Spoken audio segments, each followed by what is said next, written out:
been out, you know, whenever I go fishing, I don't stay out but about an hour or so anyway. It's very easy to tell if crappie are biting.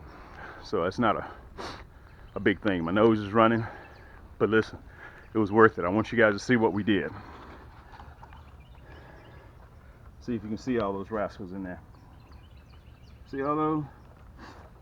Look at all those crappie. We just caught them. We just caught all those rascals. It's about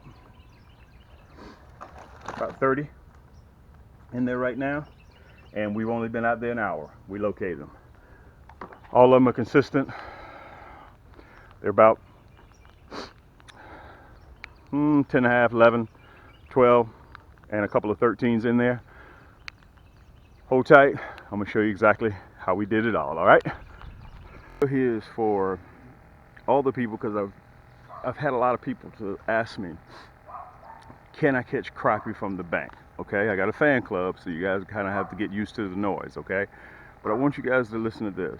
I'm gonna turn this camera around. Matter of fact, before I even do that, that's my buddy River. You know, he's always with me, my first mate. Look at this, all in 10 minutes. I don't know if you guys can see that. All those are within 10 minutes, okay? 10 minutes I've been out here. So, for all of you guys that want to know if you can catch crappie directly from the bank, let me tell you this. I'm going to turn the camera around. I'm about 10 yards from the bank, okay? And first I got to show you guys exactly what I'm using. You can go back and look at my prior segment that's labeled Crappie Madness, okay? So we're in it right now. This is what I'm using. I'm using a tricolor twist tail jig with a 16th ounce unpainted head, okay? You can see the high vis line that I'm using as well. It's a little 6-foot ultralight rod with a Mitchell reel, okay? And right now when I came out here, I was in search mode, but you have to, in the spring, you have to search for them. And once you find them, you get out of search mode and then you locate them. That's what you do. So I'm gonna put you guys back on the camera and we're gonna see if we can catch a couple more, okay? If I can do this, guys, you have to remember, I didn't spend a lot of money for this boat. Matter of fact, I don't know if you guys know this. I bought this rod and reel at a department store called Marshall's. It cost me $25. They had like a little outdoor setup, and I asked them, was this for sale? And this is one of my favorite jig rods because it's ultralight and it will allow me to throw that 1/16 lure, jig, I'm sorry, a long way. Matter of fact, let me show it to you again. 1/16 ounce twist tail, and I'm using the tricolor blue black with a chartreuse tail, a swim jig. Let's put him in the basket and I'm going to show you the pack that I'm using.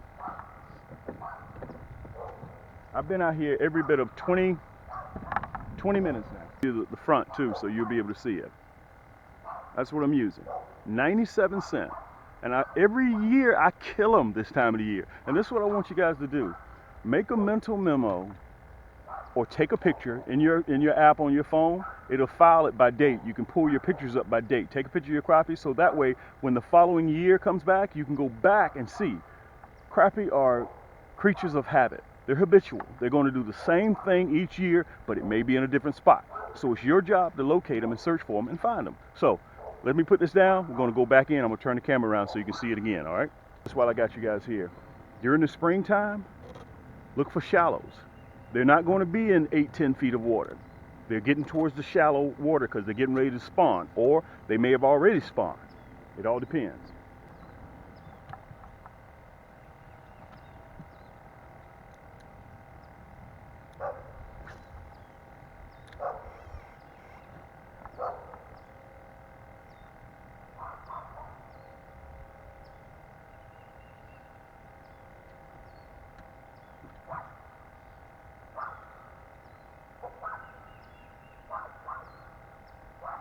Turn it around so you guys can see.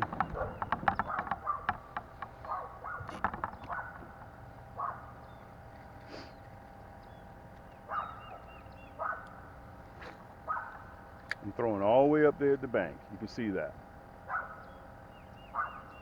Look at that. Oh, just missed him. Well, he's gonna come back and get it, and he did. That's what happens during spring. You miss that fish, they come right back and get it. Amazing how that is. Let me turn the camera so you guys can see it. They come right back and get it. Look at that.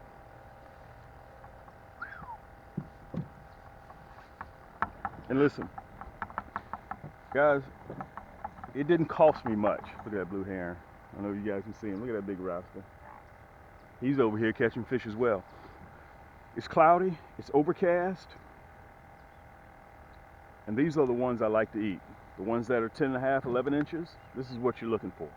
So what happens is they move up and down the bank. They may move 5 yards, you may pull 3, 4, 5 out in one area, just move slightly to the right, and they're right back there again. This also, guys, will give you a pan out view of exactly where I am. I'm probably 10 meters from the bank, okay? And anywhere you see sticks, you see those sticks? Guys, listen. There are a whole lot better crappie fishermen out there than I am, all right? If you guys have persistence and don't get frustrated, you're going to catch your fill of crappie. Let me back up a little bit. I'm going to put this rascal here in the basket. He's about 10 and a half, 11.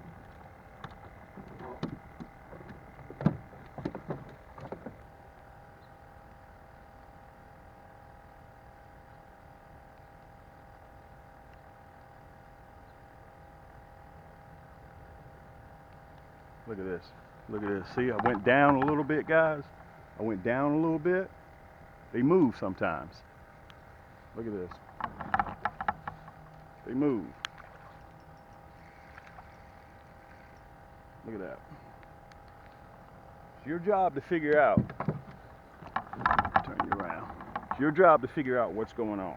Let me pull you down just a touch.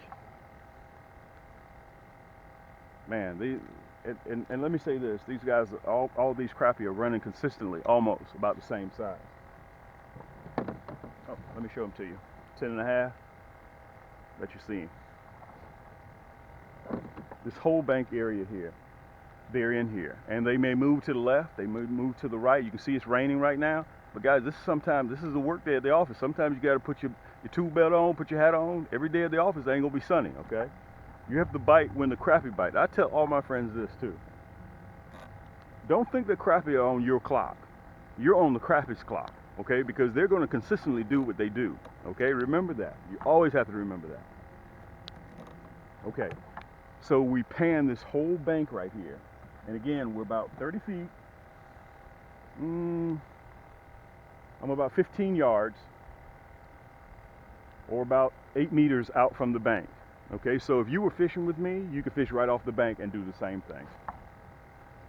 Look at that. I'm probably 3 feet from the bank.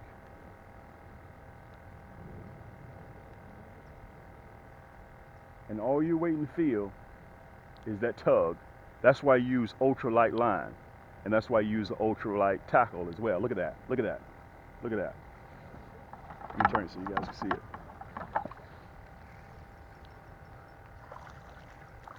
Guys, this is March Madness. This is what you've been waiting on.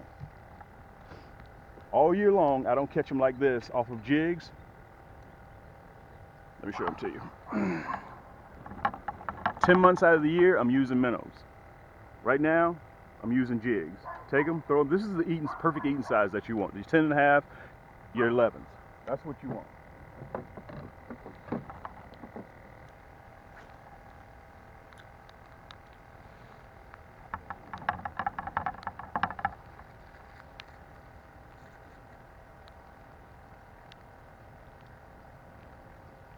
And you're going to miss some. Look at that.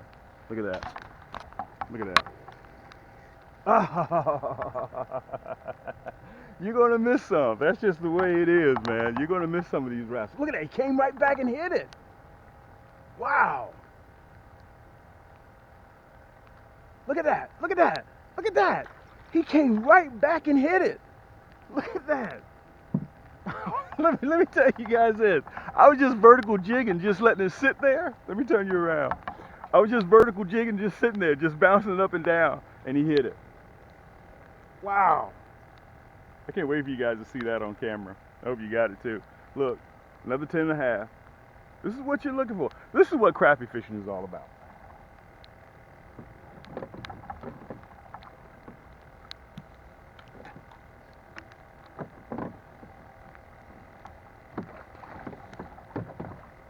Let me say this to you.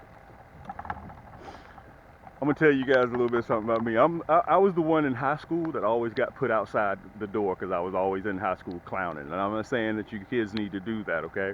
But my point is, if I can do this, if I can catch crappie like this, teach myself, and listen, a real quick shout out to all of everybody out there that got their YouTube channel that I learn from, that I watch, and I still watch, and I still learn things.